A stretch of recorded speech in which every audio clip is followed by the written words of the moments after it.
The kingdom of Ilarion lay under a thick, misty dawn.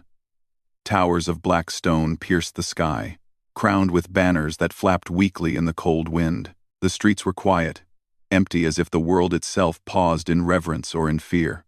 At the heart of this silent kingdom ruled King Eric, known as the Alpha King, a man whose strength was whispered about in every village and castle. Yet, despite his power, there was one sorrow he could not overcome, one loss that haunted him more than any enemy, more than any battle. Every week, without fail, Eric walked the winding stone path leading to the royal cemetery. His black cloak dragged behind him, a silent shadow among the tombstones. In his hands, he carried a single rose red as blood, vibrant against the dull gray of the stones. When he reached her tomb, he knelt, placing the rose carefully upon the cold marble. "Lady Alara," he whispered, his voice low and trembling, "I hope you can forgive me for failing to protect you." Even after months, even after countless weeks, the sorrow had not softened. His grief was a fire that burned beneath his skin, never fully consuming him, never letting him rest. The courtiers whispered behind closed doors that the king had lost his mind, that he spoke to the dead, that his heart was buried with the queen. But Eric did not care. To him, no one else mattered. Lady Alara, however, was not dead. She moved silently through the shadowed forest beyond the castle walls, a prisoner of a curse she did not fully understand. Long ago, a dark sorcerer had sought revenge against the royal family. His spell was precise. It made Alara appear lifeless to the world. The king mourned her as dead, but she had survived, hidden in a world that seemed both magical and cruel. The forest was alive with whispers. Trees twisted unnaturally, their roots gnarled like the fingers of old spirits. Shadows danced across the ground as if they had a life of their own. Alara walked with careful steps, avoiding the creatures that prowled unseen. Her skin, pale but unmarked, glimmered faintly in the moonlight. Her emerald eyes, filled with both longing and fear, scanned the horizon constantly. Every sound, every rustle of leaves, could mean danger or a chance to return to the man she loved. She often thought of Eric, his grief, the way he knelt at her tomb each week. Even in the forest, even in hiding, her heart ached for him. He had always been more than a king. He had been her partner in secret, her anchor in a storm of politics and intrigue. And now, he suffered, believing she was gone forever. One evening, as the sky darkened with clouds and the wind carried a chill, Alara moved closer to the outskirts of the kingdom. From the forest's edge, she could see the castle's silhouette against the twilight sky. She paused, her breath catching as she glimpsed the king in the cemetery. Eric knelt at the tomb, his head bowed, one hand brushing the marble as if he could feel her presence through the stone. The rose in his hand trembled, and a shadow of sorrow crossed his face that no human eye could endure without pain. Alara wanted to run to him, to throw herself into his arms, but fear rooted her to the spot. What if revealing herself too soon brought danger to them both? What if the curse was stronger than she thought, and exposure could harm Eric? She clenched her fists, hiding in the shadows, watching him. Even like this, she felt the pull of his presence, as a physical force. Eric rose, his hand lingering on the tombstone for a moment longer. The wind blew through the graveyard, carrying the faint scent of roses, and he closed his eyes, whispering words meant only for her. "I will not rest until I see you again, my love. I will search every shadow, every corner of this world if I must. I will find you." The sincerity in his voice struck Alara like a lightning bolt. She realized how much he truly suffered. For all his strength, all his power, this loss had broken him in ways the court could not see. And yet, in his pain, there was also a promise, a silent vow that he would never abandon her. Even if he believed she was gone. Days passed, and Alara continued her careful surveillance of the castle. She learned the rhythm of the king's grief, the moments when his sorrow made him vulnerable, the moments when he hid it behind the armor of a ruler. She discovered that even the most loyal courtiers whispered rumors about the king's madness, how he wandered the halls of the castle at night, speaking to a ghost no one else could see. One afternoon, while exploring the ruins of an old chapel in the forest, Alara found an old journal. The pages were brittle, but the ink was still clear. It contained sketches of the tomb, notes about flowers, and a map of hidden paths. It seemed someone had been studying the place for years. Her heart quickened.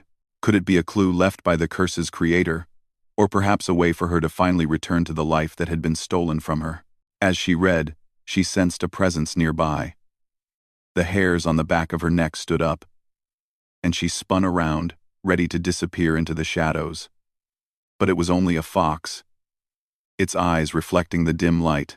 Still, the sense of being watched lingered. Alara knew she was not alone, never truly alone. Every movement, every step, seemed to echo in a world that was part forest, part magic, part curse. Night fell, and with it came the time for the weekly ritual. Eric, as always, approached her tomb. The roses in his hand were freshly picked. Vibrant against the stone, he knelt, placing them gently, and for a long moment, the world seemed to hold its breath. "I will carry this grief," he whispered, voice breaking, "as long as I breathe. And yet, I will hope. I will hope, even when the shadows tell me to forget." Alara, hidden in the mist, felt tears blur her vision. She wanted to reach out, to tell him she was alive, that she had survived, that she had never stopped loving him. But the fear of the curse, the fear of the unknown, held her back. Instead, she watched, her heart aching, her body trembling. Suddenly, a storm began to rise. Dark clouds rolled across the sky, wind whipping the branches of the trees. Eric's cloak flapped violently, and he struggled to keep the roses in his hands. A sharp crack of lightning lit the graveyard, and for a brief moment, Alara saw his face clearly etched with pain, longing, and the faintest trace of hope. Then she felt it a whisper in the wind, soft but distinct, calling her name. Alara. It sounded like her own voice, but distant, carried on the storm. She froze, heart hammering. Could it be the forest, the magic, or was it him? Eric rose to his feet suddenly, as if he had heard something too. His eyes scanned the mist, searching, desperate. "Alara?" he called, voice trembling with a mixture of hope and fear. The roses fell from his hands, petals scattering in the wind. Alara's breath caught. She wanted to step forward, to reveal herself. But something inside her whispered caution. The world was not yet ready for the truth, and neither was Eric. She had survived, but the journey back to him would be long and dangerous. As Eric stood alone in the storm, staring at the empty tomb, Alara melted into the shadows of the forest. Her eyes lingered on him, drinking in the sight of the man who had loved her so fiercely, who had carried her memory as a living thing. And in that moment, she made a silent promise. She would return to him, not as a shadow, not as a ghost, but as the woman he loved and the queen he had lost. The wind howled through the trees, carrying her resolve like a living thing. The storm raged, but beneath it, a quiet hope blossomed. Somewhere, in the heart of Alarion, the Alpha King mourned, and somewhere in the forest, the queen waited. Their paths would cross again. But when they did, nothing would ever be the same. Alara moved deeper into the forest. The ground soft beneath her feet, covered with fallen leaves that whispered with each step. The trees towered high, their twisted branches blocking the pale light of the moon, forming a canopy that made the night feel eternal. Shadows shifted in every corner, some cast by the wind, others seeming almost alive. She knew the forest was not merely a place. It was a guardian of her survival, a world shaped by magic, grief, and time that moved differently here. She paused by an ancient oak, its bark scarred with symbols she could barely recognize. These were not ordinary carvings. They hummed with energy, and when she touched them, a faint warmth spread through her fingers. The curse that had hidden her from the world was both prison and shield. She had learned to live within it. Yet the longing for her old life and for Eric never left her. Each heartbeat reminded her of him. From her hiding place among the shadows, she often watched the distant castle. The walls glimmered faintly in the starlight, a constant reminder of a life she had been forced to abandon. Eric, the man she had loved, had no idea she was alive. She had seen him, week after week, kneeling at her tomb, his grief palpable even from afar. She had wanted to step forward, to speak, to break the cruel silence, but the curse would not allow it yet. Her survival depended on patience, strategy, and caution. Ilara's days in the forest were not idle. She explored the boundaries of the curse, learning its rules, testing how far she could extend her presence without revealing herself. Shadows became her allies. She could move through them, blend with them, even bend them slightly to mask her movements. But she was still human, fragile, longing, and haunted by memories. Each trial left her exhausted, yet determined. One evening, she stumbled upon a clearing bathed in silver moonlight. The grass was soft, and wildflowers had claimed the space, their colors muted but alive. In the center lay a small pond, its surface still and reflective. Ilara knelt at the water's edge and saw herself pale, fragile, yet unbroken. She traced her reflection with a trembling finger, feeling the years of solitude etched into her features. Her lips curved into the faintest smile. Though she had survived, she knew the world had moved on without her. Eric had grown into a king burdened by sorrow, and she could not return to him as if nothing had happened. Her thoughts were interrupted by movement at the edge of the clearing. A figure emerged, a fox, its eyes glowing faintly in the dark. It watched her with curious intelligence. She held her breath, waiting, unsure whether to flee or observe.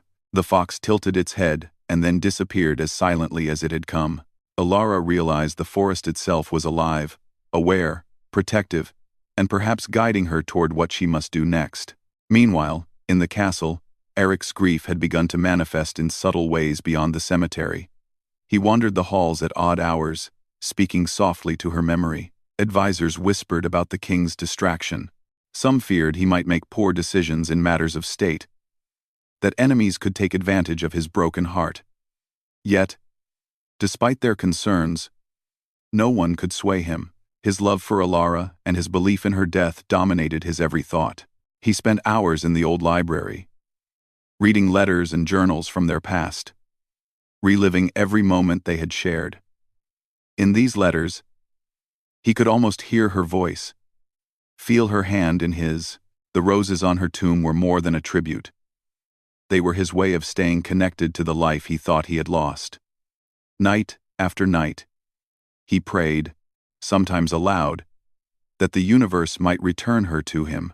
One night, during a storm that shook the castle walls, Eric had a dream, or perhaps a vision. In it, Ilara appeared, her eyes full of sorrow and longing. She did not speak, yet her presence was undeniable. He reached for her, but just as he was about to touch her face, the vision dissolved, leaving only the memory of her gaze. He woke with a start, his heart pounding, a mixture of hope and fear in his chest. Could it be that she had survived? Could the universe be granting him a second chance? Back in the forest, Ilara faced a similar struggle. She had glimpsed him in the distance, commanding, grieving, yet still so profoundly human. She wanted to move closer, to see him fully, to hear his voice, yet caution held her back. Every encounter risked exposure. Every step outside the forest could alert those who might still wish her harm. The world beyond the trees was dangerous, yet her longing was stronger than her fear. One evening, she ventured closer to the castle walls under the cover of night. Shadows cloaked her movements, and the wind carried away her scent. She reached a small balcony overlooking the cemetery, where she saw Eric kneeling once more at her tomb. The rose in his hand was fresh, red, and alive. She could hear him whispering her name, each word like a dagger of longing. Ilara's heart ached. She wanted to cry out, to tell him she was here, that she had never left. that every moment of his grief had been unnecessary, but she held back, knowing that the right moment had not yet come. Instead, she remained hidden, a silent observer, learning, waiting, hoping. Days turned into weeks, and Alara's skill in moving through the shadows grew. She could now approach the castle grounds without fear of detection, listen to conversations, and witness Eric in moments both commanding and vulnerable. She learned of plots against the kingdom, whispers of rebellion, and the tension that grew as enemies sought to exploit the king's perceived weakness. Yet through it all, Eric's heart remained tethered to her memory, unwavering in its devotion. One night, during a particularly cold winter, Elara heard voices near the tomb. Soldiers patrolled, their armor clanking in the silence. Eric approached anyway, unafraid, carrying a rose despite the risk. He knelt, placing it gently on the stone, and spoke to her as if she were listening, as if she could hear him even now. "I will find you," he said, voice steady despite the storm around him. "If the world has hidden you, if darkness has claimed you, I will pierce it. You are mine, and I will not let the world take you from me again." Elara's eyes filled with tears. His words were both a promise and a plea. She had always known he loved her, but hearing it now, in the stillness of the night, made her resolve stronger. She would return to him. She would face the curse, the enemies, and the dangers of the world outside the forest. And when she did, nothing would be the same. Suddenly, a faint shimmer appeared near the tombstone like a ripple in the air. Eric sensed it, too. He stood quickly, hand reaching instinctively toward the disturbance. His eyes scanned the mist, searching, desperate. The roses fell from his hands, petals scattering like blood on snow. Elara's heart raced. Could he sense her presence? Could he truly feel her here, though unseen? She took a cautious step closer. The ground soft beneath her feet, and froze. The shimmer disappeared, leaving only the cold night air. Eric looked around, his expression one of disbelief and hope. "Show yourself," he whispered into the wind, voice trembling. "If you are alive, please, show yourself." Elara's resolve hardened. She would not act, yet not fully, but she would move closer. She would find the way to reunite with him, even if it meant confronting the darkest forces that had separated them. The bond between them, forged in love and sorrow, was too strong to break. As she retreated into the safety of the shadows, she looked back one last time. Eric remained at the tomb, a figure of power and grief, holding on to hope as fiercely as he had held onto her memory. The forest seemed to whisper around her, guiding her steps, lending her strength. Winter's chill lingered over the kingdom, and the forests surrounding the castle were draped in frost. Every branch shimmered with ice, and the moonlight glinted across the frozen streams, making the world appear both beautiful and unyielding. Elara moved silently through the trees, her steps careful, measured. Each movement was a dance with the shadows, a test of how far she could venture from her sanctuary without being detected. She had grown stronger in these months of isolation, more confident in the control she had over the curse that concealed her. Yet, every day, her longing for Eric grew more urgent. She had watched him, silently, as he navigated the burdens of a kingdom that did not forgive weakness. His sorrow was a quiet storm that roared in her chest whenever she saw him. Even the most loyal advisors noticed how distracted he had become, and murmurs of unrest reached her ears as she observed from the shadows. One night, she dared to approach the castle closer than ever. A path hidden behind overgrown ivy led her to a narrow balcony overlooking the cemetery. From there, she could see Eric kneeling at her tomb, the crimson rose in his hand, stark against the pale stone. His posture was solemn, yet there was a tension in his shoulders, a restlessness in the way he moved. He murmured her name, as if calling into the night could reach her ears. Elara's heart ached, and she pressed herself into the shadows. She longed to run to him, to throw herself into his arms, but caution held her back. The curse that had kept her alive was a delicate thing. Any rash move could reveal her too soon. endangering both her and the fragile balance of the kingdom. She clenched her fists and forced herself to retreat, moving back into the safety of the trees, where the shadows welcomed her like an old friend. The following days were tense. Eric's grief seemed to have intensified, his solitude more pronounced. He spent long hours walking the halls of the castle, his mind a storm of memories and regrets. Advisors feared he might falter in judgment, but Eric remained vigilant.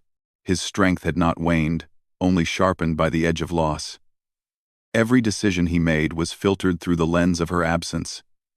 A king, haunted by love and longing, Ilara, watching from the forest, realized that her presence, even unseen, was influencing the world. She could feel it in the tension of the castle, in the hesitation of those who served the king, and in the distant echoes of Eric's restless footsteps. The bond between them, though hidden by magic, pulsed stronger than any spell. She was alive, yes, but her survival had become intertwined with the fate of the kingdom and the heart of the man she loved. One night, as she observed from a higher vantage point, she saw movement in the woods closer to the castle. Soldiers were patrolling, searching for signs of intruders. The forest seemed to respond to her presence, bending shadows to hide her passage. She moved with care, her body gliding silently, her breath shallow. The fear of being discovered was constant, but the pull of Eric's presence was irresistible.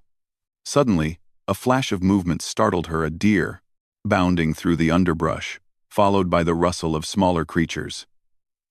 The commotion brought Eric's attention to the forest's edge. His eyes scanned the darkness, sharp and searching. Ilara froze, holding her breath. For a moment, their eyes seemed to meet, though he could not truly see her. And yet, there was a flicker of recognition in the depth of his gaze, a whisper of hope that brushed against the edges of his despair. The next day, Ilara ventured even closer, guided by a mixture of intuition and longing. She approached the castle grounds at dusk, when the light was dim and shadows long. From behind the stone walls, she observed Eric in the courtyard. He moved with the authority of a king. Yet there was a softness in his gestures, a gentleness reserved for no one else. He paused, looking toward the cemetery, his hands brushing against the air, as if he could feel her presence. The wind shifted, carrying the faint scent of roses. Ilara's heart leapt. He had placed a rose on her tomb that morning, and though she could not reach him, the gesture connected them across the distance. It was a thread of memory, a bond that neither time nor curse could sever. She knew she must act soon, but the right moment was yet to come. Patience, she reminded herself, was as vital as courage. Days turned into weeks, and the kingdom began to sense a subtle change. Eric's strength had not diminished, but his focus was divided. Enemies lurking beyond the borders grew bolder. Sensing vulnerability, the king's advisors whispered more urgently, urging him to act decisively. Yet every decision he made carried the weight of absence, the absence of the queen he believed dead, the absence that left him incomplete. Ilara, watching from the forest, felt a strange mix of hope and fear. She had survived the curse, yet she had not yet survived the consequences of returning to the world she had left behind. Every step toward Eric risked exposure. Every heartbeat was a gamble, yet she could not ignore the pull that drew her closer, the invisible thread connecting them. Then, fate intervened. During a hunting expedition, Eric was ambushed by enemies from beyond the borders. The attack was sudden, brutal, and unexpected. Arrows whistled through the air, and soldiers scrambled to defend the king. Ilara, hidden nearby, felt the surge of fear and adrenaline. Without thinking, she moved a shadow among shadows and intervened in the chaos. A fallen branch struck an enemy, knocking him away from Eric. Another tripped over roots she had manipulated in silence. Eric's eyes widened as he sensed someone protecting him. His instincts were sharp, honed by years of battle. Yet he could not pinpoint the presence. The attackers fled, unnerved by forces they could not comprehend. Eric stood, chest heaving, scanning the darkness. For a moment, he felt it, the unmistakable sensation of someone alive, someone near, watching over him. Elara retreated to the cover of the trees, heart pounding. She had acted, yet remained unseen. Her desire to reveal herself battled with the need for caution. Eric's gaze lingered on the forest, a mixture of fear and recognition in his eyes. He did not know it, but the woman he mourned so deeply had just saved his life. In the following nights, their encounters grew more frequent, though always at a distance. Eric felt her presence in subtle ways, a whisper of wind against his face, the faint rustle of leaves that seemed too deliberate to be natural, the fleeting impression of a figure that vanished before his eyes. Each sensation stirred memories and longing, making the grief he carried even more acute, yet more alive. Elara, too, struggled with the intensity of her emotions. Seeing him, close but unreachable, filled her with both hope and despair. She longed to speak, to move closer, to let him know she was alive, yet she knew the world was not ready for her return. The curse, the enemies, the fragile state of the kingdom all demanded patience. She had survived so far by hiding, by blending with shadows, but the time for shadows was nearing its end. One night, a fierce storm rolled across the kingdom. Lightning split the sky, illuminating the cemetery and the castle grounds. Eric, as always, went to her tomb, rain soaking his cloak, petals from the roses clinging to his hands. He knelt, murmuring her name, voice barely audible over the wind. Elara, watching from the tree line, felt a surge of longing she could no longer contain. She moved closer, letting the shadows conceal her. As Eric rose, a gust of wind carried her scent, faint but unmistakable. He froze, hand reaching instinctively toward the disturbance.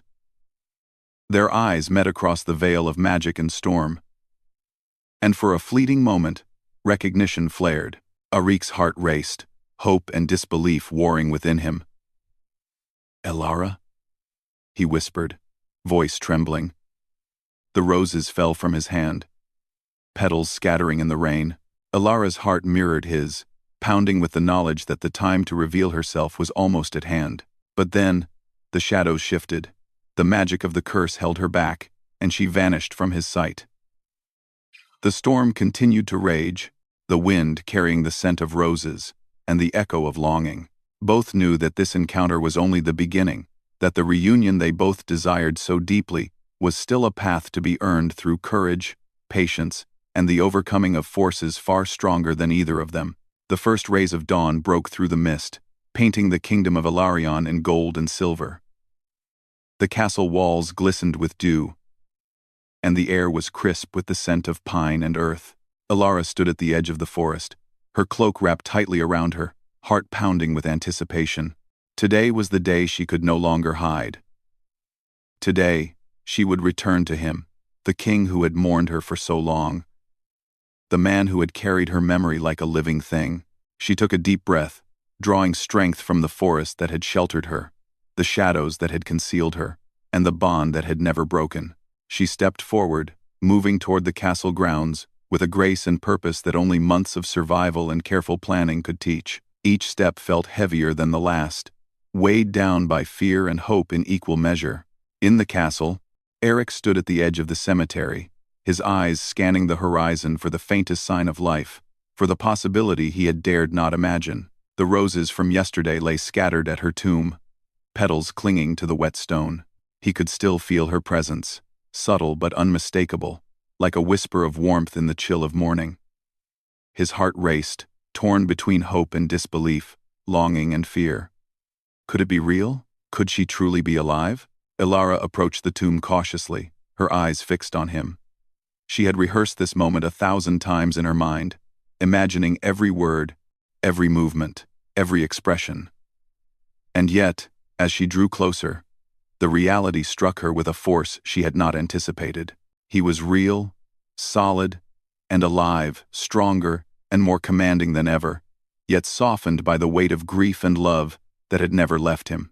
"Eric," she whispered, her voice barely carrying over the soft wind. The king froze, his hand lifting instinctively toward the voice, his eyes widened, heart leaping. "Elara?" he breathed, Disbelief and hope mingling in a single word, she stepped forward fully into the light, lifting her veil of shadow and revealing herself at last. The wind caught her hair, tossing it around her face like a halo of gold and green. Her eyes bright, alive, full of emotion met his, and for a moment, the world seemed to stop. Eric fell to his knees, the weight of years of grief crashing into joy and relief. You are alive," he murmured, voice breaking. His hands reached out, trembling, as if afraid she might vanish again. I thought I had lost you forever." Alara moved closer, feeling the pull of his presence, the undeniable connection that had survived months of distance and silence. "I was lost. Yes," she admitted softly, "but not gone. I never stopped loving you, Eric. Never." The king's hands cupped her face, tears mingling with the rain and dew that clung to her cheeks. "And I never stopped loving you," he whispered fiercely. "Every rose, every moment of mourning. It was all for you. All for the hope that one day you would return to me." Their reunion was quiet, yet charged with the weight of all they had endured. The forest around them seemed to lean closer, as if holding its breath. The spirits of forgotten souls, the shadows that had guided her, and the flowers that had marked her absence, all seemed to bow to this moment. For the first time in months, Alara felt safe, complete, and unafraid. But the kingdom could not wait. Even as they stood together, a storm brewed in the distance. Enemies had sensed weakness. Whispers of rebellion reached the castle walls, and the advisors moved in tension. The danger was real, yet Eric no longer faced it alone. Alara, alive and alert, her mind sharpened by months of survival and knowledge of the forest's secrets, stood by his side. Together, they would face whatever threats the world had in store. Eric led her into the castle, arms never leaving her, eyes constantly searching hers for signs of hesitation or pain. She moved with him through the halls, absorbing the familiar sights that had once been her home. The portraits of ancestors, the tapestries depicting battles and triumphs, the very stones of the castle, all were reminders of a world that had gone on without her, yet now welcomed her return. The court was stunned when they appeared. Courtiers froze mid-step, whispers echoing through the halls. The king and queen, thought lost to tragedy, now walked together, alive and unbroken. Eric raised his hand, signaling calm, and for the first time in months, the castle felt the presence of certainty, strength, and love restored. Alara spoke gently to the council, explaining her disappearance without revealing the full danger of the curse, preserving the dignity of the throne while asserting her rightful place. Her wisdom, gained from solitude and survival, impressed even the most skeptical advisors. They could not deny her presence, nor the undeniable bond she shared with the king. As days passed, the kingdom slowly adjusted. The gardens, once silent and overgrown, bloomed with new life under Alara's guidance. Roses, her favorite, were planted in memory and hope, intertwining with the flowers Eric had placed during his mourning. Each rose became a symbol not of death, but of survival, resilience, and enduring love. Eric and Alara spent long hours together, speaking in whispers of past regrets and future dreams. Their love was no longer hidden, no longer constrained by fear. They laughed softly, shared moments of quiet intimacy, and yet remained vigilant. The world beyond the castle walls was still dangerous, but their bond had grown stronger than any threat. One evening, as the sun set over the mountains and painted the sky in shades of gold and crimson, Eric led Alara to the tomb where he had mourned her every week. The stone was clean, roses scattered gently around it, and for the first time, it was not a place of grief, but of remembrance and hope. "I thought I would never see you again," Eric said softly, kneeling once more, but this time not in sorrow, only in reverence. "And yet, here you are, alive, and more beautiful than I could have imagined." Alara smiled, kneeling beside him. "I am here, Eric. I have always been here, and I will remain, as long as you allow me." He took her hands in his, holding them as if afraid they might vanish, and yet feeling the reality of her warmth, her pulse, her life. Never again, he promised, voice low and steady. I will never lose you again. Not to shadows, not to curses, not to fate itself. Together, they stood, hand in hand, facing the rising sun.